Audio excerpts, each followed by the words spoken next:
Alright, so I decided that instead of, continuing on with like the usual schedule that we have, like Dragon Balls and all that. Like, I'm still gonna do it. I'm still gonna obtain to the reaction requests that you guys have already sent me about Dragon Ball Heroes, but I'm giving that just a little bit of a break before I go back into one, because I feel like every time I go into it, just somebody is unhappy with either what I say or how I react to it. But either way, that is going to be coming. But other than that, this is something that I have been wanting to do, and this is going to be a rewatch of a video that I had watched a long time ago by the Nostalgia Critic concerning the Simpsons. Now, I had an idea that I wanted to watch every last episode of The Simpsons, all the way from the beginning to the current. And I already know what you're gonna say, Joseph, Rio. How the hell are you gonna be doing all that? Do you realize how many episodes there are of The Simpsons? Yes, I do. I know there's like a shit ton of episodes of The Simpsons, but I'm gonna be watching them on my time off, off screen, and then hopefully going to, I guess, a bit of a review. I don't know, of The Simpsons as a whole whenever I get to it. But other than that, this is the top 11 Simpsons episodes by the Nostalgia Critic. Thing pops up. All right, let's go. Hello, I'm the Nostalgia Critic guy. Remember it so you don't have to. There is no doubt about it. The Simpsons has defined a generation of humor. It was slick, it was clever, it was satirical, it had unforgettable characters, and it left its mark forever on television history. Clearly, it was ahead of its time and taken off the air far too early. And if it was still on air today, I'm sure it would continue to inspire and challenge all of the masses out there. God damn it, it's still on! Yes, like most people, I really wish The Simpsons would just up and die so we could talk about what a great impact it had on comedy, as opposed to asking why the hell they're beating a dead horse with another dead horse. But either way, we still end up saying the exact same thing. Wasn't The Simpsons funny? And the answer is yes. Yes, it was. Despite the fact that they've more than overstayed their welcome, we still can't forget what an entertaining, quotable, and hilarious impact the show has had on us. It's one of the most influential shows in that it helped form so many people's sense of humor. So many of us today get our delivery, our writing, our performing, and just our straight-up sense of comedy from the genius that was The Simpsons. But again, I must ask, which ones had the biggest impact? Which ones were the most memorable, meaningful, or just downright funny? I'm gonna tell you my conclusion about The Simpsons and my whole thing about it when I was a young kid. Simpsons episodes. As soon as this is over.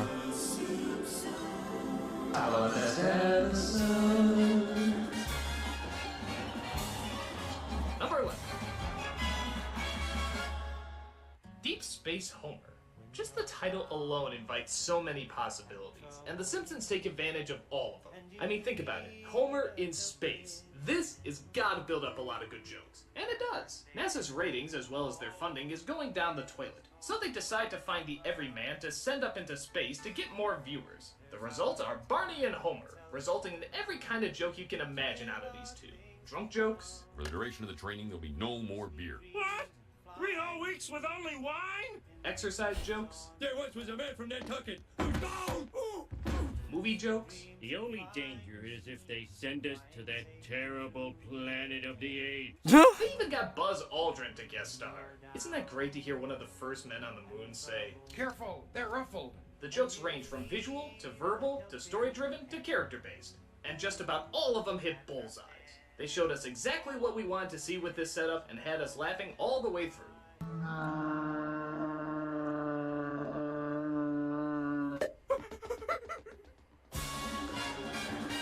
Number 10. Itchy and Scratchy and Marge. This fuels an issue that is still being argued about today. How much of violence in our youth is based on media? In this episode, Maggie imitates a stun she saw on Itchy and Scratchy and injures Homer on the head. When Marge sees where it came from, she starts an all-out war with the cartoon makers. At first, they ignore her, but after a while she gains quite a following, enough that the producers feel they have to change their product to a friendlier image.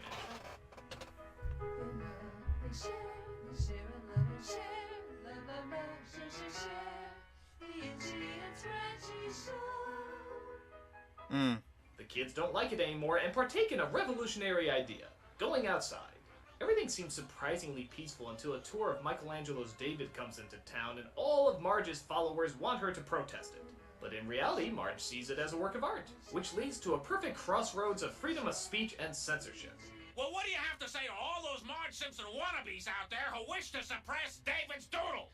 But what makes this episode so great is that it's not directly attacking freedom of speech or censorship. It basically shows that whichever choice you make, there's always going to be consequences. Right. In reality, they leave the choice up to you.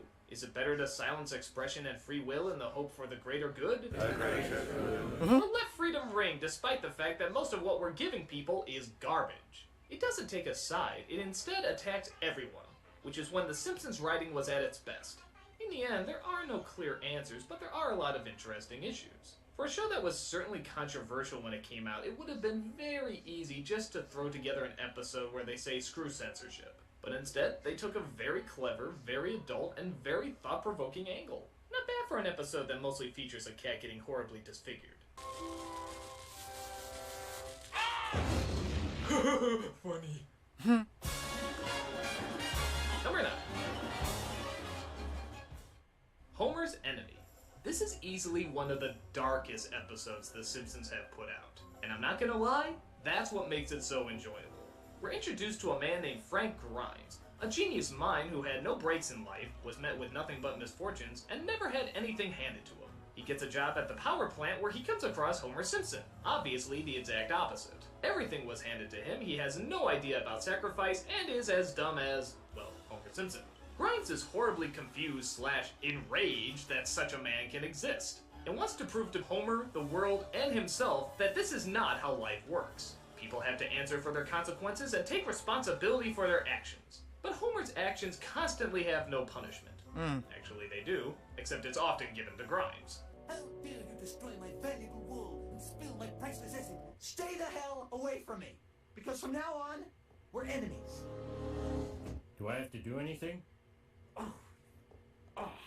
The more and more Grimes tries to expose Homer for the fraud that he is, the more and more Homer is rewarded and Grimes is punished. Again, they could have made Grimes just the straight-up bad guy, but honestly, you really sympathize with him. Why are sometimes good, smart people punished and bad, stupid people rewarded? I've had to work hard every day of my life, and what do I have to show for it? This briefcase and this haircut.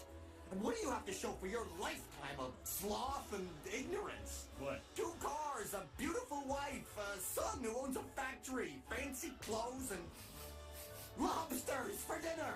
It's just him trying to get some clarity in life and him obviously receiving no answers, or at least none that make any sense. Right. I guess you could argue it's sort of a leave good enough alone story, but the ending is so dark and closes on an image that is downright mean-spirited that it reaches major uncomfortable levels as Simpson episodes go. And you know what? That's kind of funny once in a while. Sometimes we need something really harsh and mean to mix it up with all the shrugging happy endings we get so much. That's nothing I And this gotta one is remind myself about definitely the an Simpsons. Like, enjoyably they touch a unpleasant lot of episode. I mean, even a for lot of Simpsons a lot episode, of the topics ending that is really shockingly aggressive. It's sort of that like really the get No to you, Country like, for Old seriously. Men of the show. You know you just watched something disturbing, but you feel even worse for having enjoyed it. right. If you lived in any other country in the world, you'd have starved to death long ago. He's got you there, Dad. Number 8. Cape Fear. This is Oh, one of those shit. episodes everyone keeps Yeah. bringing up, and for a while, I didn't get why. It's funny, don't get me wrong, but why do so many people always pick it as one of their favorites? Well, watching it again, I found it's not just funny, it's really funny. Being the 3rd appearance of Sideshow Bob, this was the first time he didn't have a diabolical scheme for power lined up, but instead just wanted straight-up vengeance on his arch-nemesis Bart Simpson.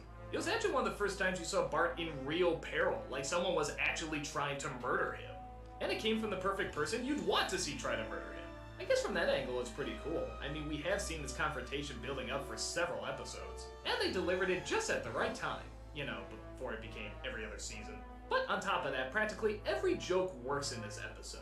Big or small, visual or verbal. It's hard to think of a scene that didn't make me laugh out loud at just the absurdity of it. Remember this, Jim? This is dedicated to Bart Simpson with a message: I am coming to kill you slowly and painfully.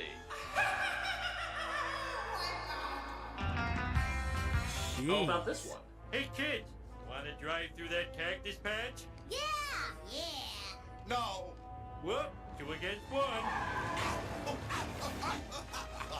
And need we forget...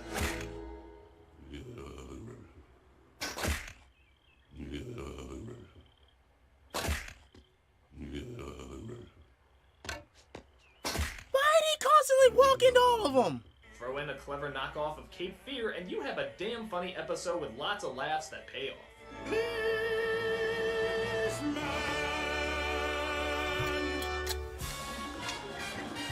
Number 7. Homer at the bat. Again, sometimes just putting a character in a certain scenario is all you need. Homer playing baseball. Boom, the jokes just write themselves. Mr. Burns starts a softball team to which Homer seems to do surprisingly well with, all because of what he claims is his magic bat. But once Burns makes a $1 million bet with another power plant team, the game is on to cheat like nobody's cheated before. He gets some of the greatest baseball players of all time on his side and forms the ultimate super force. What makes this episode so good is not only the writing, but also the fact that they actually got these players to do the voices. Right. They even managed to give a lot of them sort of comedic personalities, like Daryl Strawberry's a kiss-ass, Steve Sachs is upbeat, and Ozzie Smith is trustingly naive. Even with all these people to juggle, though, they still keep the focus on Homer, never losing track that it is still his story. All of the players are funny and memorable, all our characters are funny and memorable, the conclusion is something of a perfect anticlimax, and it ends on one of the funniest stills of the show. It's an all-star cast with all-star jokes. What's not to love? We're talking Homer, Ozzy and the Straw. Number 6. 22 short films about Springfield. A lot of people complain that the Simpsons episodes don't really have a flowing narrative. In fact, the story they start off with often has nothing to do with what they end on. Well, in this episode, they just go for broke and straight up show the lives of Springfield and their day-to-day troubles. We get a few minutes with Lisa, a few minutes with Smithers, a few minutes with Dr. Oh, I Nick, a few remember minutes when with they Homer. used to We even do get this few a minutes lot with of Bumblebee times. Man. Surprisingly, what I do like about this episode is that they do sort of connect. Like, Lisa will be chased by bees, so we follow one of those bees to Smithers. He gets stung and goes to the hospital, where we see Dr. Nick is going to work. He ends up draining the power, which leads to the lights flickering in another story, and so on and so forth. So each story very loosely does come together. They even make fun of the fact that they're telling the story in such a strange way that they even make a few Pulp Fiction homages. It's great just to see the characters do what they do, and not necessarily have to be bound by a 3-act structure all the time, as well as a happy ending. Sometimes the jokes and characters can simply come from the jokes and characters. I think the only nitpick I have is that while they did connect a lot of the stories together, they never did connect it through the commercial interruptions. And it really annoys me because it's like the commercials just get in the way of everything.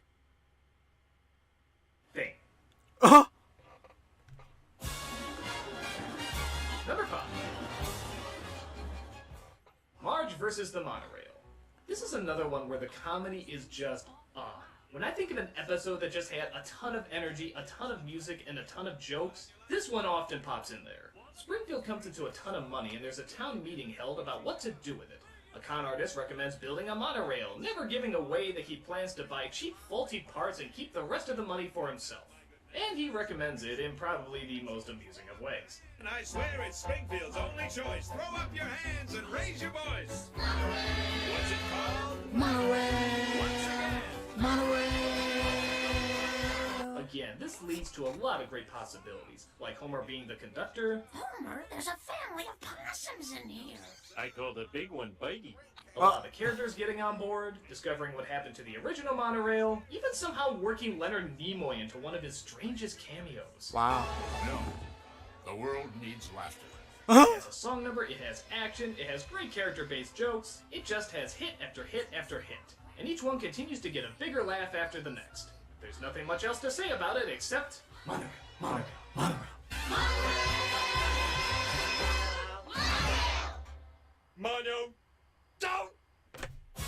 Homer, goddamn.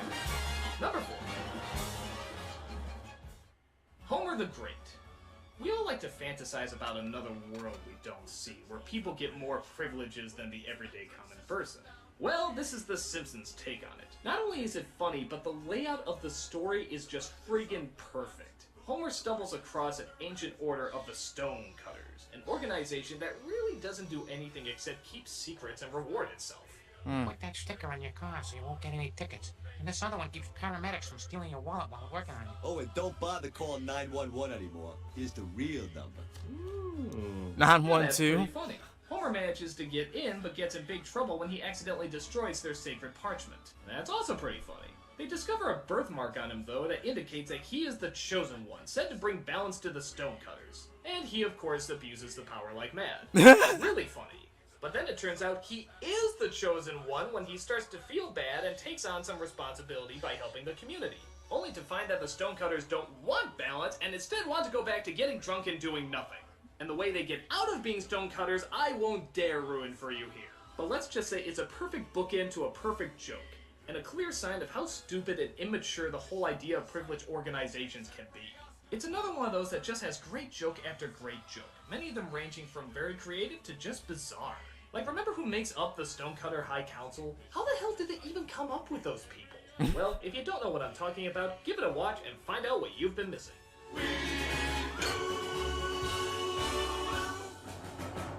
Thank you. Number 3. Lisa's Wedding. The Simpsons have done a lot of what-if future episodes, but by far the funniest and probably the most heartfelt is Lisa's Wedding. This is the first time you feel like this is what The Simpsons would really be doing several years down the line. Bart's a construction worker, Lisa's top of her class, and Maggie apparently is a blabbermouth gossip, and yet we still never hear her talk. That is friggin' genius. But it's more than just showing us their future selves, it's following the story of Lisa meeting another student and falling in love. Once he proposes, the rest of the episode is the groom trying to fit in with the family, but hopelessly being disturbed and terrified by them. It's a good episode because not only is it funny, but it also shows Lisa's connection to her roots. And the fact that she can be annoyed by them but still not even flinch for a second about how much she loves them is really quite touching. On top of that, the groom is actually a pretty entertaining character too. It would have been easy just to make him a generic jerk, and granted they don't make him the nicest guy, but they actually do give him a few funny lines and a few good scenes to work off of. Oh, an English boy, eh? You know, we saved your ass in World War II. Yeah, well, we saved your ass in World War III. That's true. But of course, we love seeing what happens to these people in the future. Mr. Burns, Krusty, Lenny, Carl. Every reveal gets a big laugh. It's also funny seeing our cute little innocent child characters suddenly get some more adult jokes. You didn't have a bachelor party. We had one in his honor. I had one in his honor. I went to a strip club. Throw on top of that a touching story with great character, and you have one of the Simpsons' finest.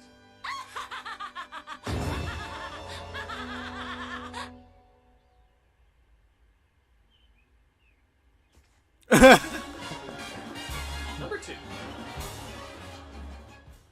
The Halloween episodes. Oh, yes. Yeah, I know it's a cheat, but hey, if I was to judge the Halloween episodes show by show, they take up half of the list. That's honestly like the portion of why I know this is so much because hold on. I know I said I was gonna wait until it's fully end, but I gotta address this. And y'all know this. Every Halloween, like around October, either Burger King or McDonald's, well, mainly Burger King, would put out Simpsons toys. But not just any kind of like Simpsons toys. They will put out Halloween Simpsons toys. Like, you know, Bart being a vampire or Homer being some type of person or whatever, an alien or whatnot. And it was honestly pretty nice. It was honestly pretty dope. I think it was also at one point they put out watches for The Simpsons. I can't remember, but it was definitely around the fall. I just wanted to bring that up. That was one of the things that I mainly enjoyed about having The Simpsons, you know, around so much when I was a kid. Doing whatever they want. They were dark, they were creative, they were satirical, they were gory, they were cute, they were poignant, they were stupid. They were all just tiny little masterpieces. Plus, who doesn't look forward to those aliens every year? Yeah, I always question about these damn aliens.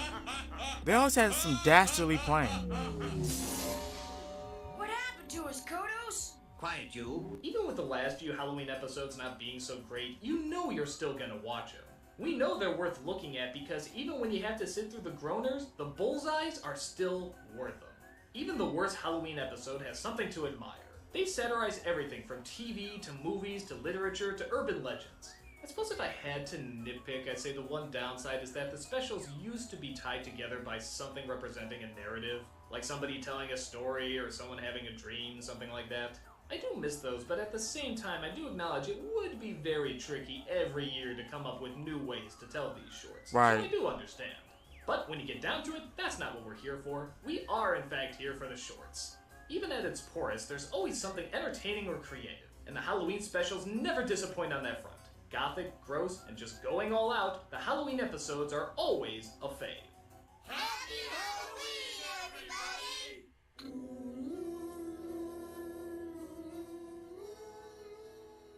Halloween ain't Now, seeing before Christmas. I get to number one, I want to point out that this is all opinion-based. We're gonna hate it, aren't we? Everyone has their own different take on things. It's a real bad one, isn't it? What you might like, I might not. What I may like, you may Hate it not. already. I'll just show it. And the number one Simpsons episode is... Bart gets an F. Oh, now, yeah. I know what you're thinking. Wait a minute, the first episode of the second season? Isn't that just the one where Bart keeps failing? I don't remember that one being especially This episode, funny. Why is though. this one so special? This There's this several was reasons so why I think serious. this is the best episode. This was a First off, serious it was the beginning episode. of the new animation style. The Simpsons weren't as rubbery or dead-eyed like in the first season. Now they seem much more flowing, controlled, and alive. So that was a big deal. Second, this was a huge stepping stone in terms of writing. The Simpsons' identity was finally starting to evolve into that fast, satirical, tight way of telling jokes. In the first season, it was pretty slow and clunky, but here, this is where that great Simpsons speed finally starts to take off. But even that's not why I consider it the best episode. We're used to seeing Bart get bad grades. Yeah, whatever, he's a troublemaker, it's part of the territory. But in this episode, it finally starts to add up. They have a real talk with him, much like how real parents and real teachers talk to kids as well. Bart has failed his last 4 exams in history. Is there anything you're not telling us? Okay. Why are we dancing around the obvious? I know it, you know it, I am dumb, okay? Dumb as a post. Think I'm happy about it? There, Bart. As shameful and as emotionally crippling as it may be, I'm afraid my recommendation is for Bart Simpson to repeat the 4th grade. What? You can't hold me back. I'll do better, I promise. Sure, that'll be the day. There's suddenly something at risk, and something Bart values is now truly on the line. So what? He buckles down, works hard, and everything is fine, right? Actually, no. He finds he has trouble focusing, can't remember any facts, and is constantly distracted by the world around him. He doesn't give up, though. He tries hard, almost to the point of torturing himself. He even prays to God for things to work out. But in the end, despite all his efforts, reality takes its toll. Well, Bart, it's a 59. That's another F. Oh no, I can't believe it. And in my opinion, this is the saddest fucking thing I've ever seen in this show.